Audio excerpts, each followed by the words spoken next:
An artwork which appeared overnight on the side of a building near Finsbury Park in London is suspected of being by street artist Banksy. A mass of green has been painted behind a cut-back mature tree to look like foliage, with the stencil of a person holding a pressure hose next to it.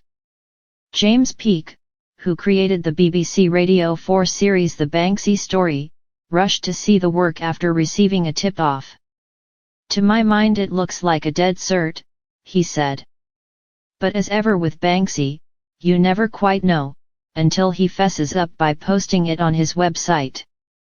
The elusive artist officially confirms his work by posting pictures on his website and social media, which has not yet been done for the Finsbury tree.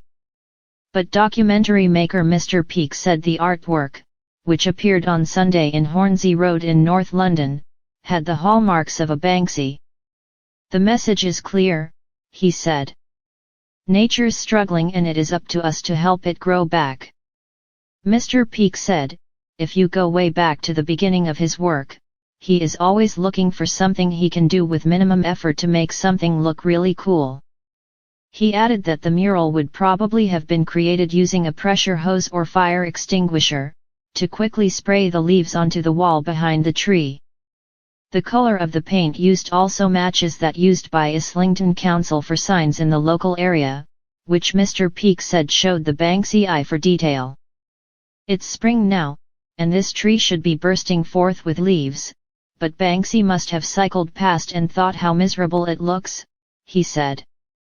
So, on St. Patrick's Day, he has taken exactly the same shade of green Islington Council use for their street signs and used a pressure hose or a fire extinguisher to spray the leaves back in, onto the rather dilapidated wall behind. While he was viewing the art, Mr. Peake met Islington councillor Flora Williamson while she was out canvassing. She later tweeted, "By far the most exciting thing to happen on today's canvass session on Hornsey Road was seeing that Banksy had come to Tollington overnight. Lots of local interest, I'm a fan of it." Mr. Peake also added there was often a Banksy effect which had been seen in places like Port Talbot and Norfolk when artworks had appeared there, with people rushing to take pictures of the murals. Locals have taken to social media following the artwork's appearance. One said, "Banksy came overnight and now my rent will skyrocket." While another said, "Proud new caretakers of an apparent new Banksy piece in Finsbury Park. Woke up this morning to it on the side of the flat."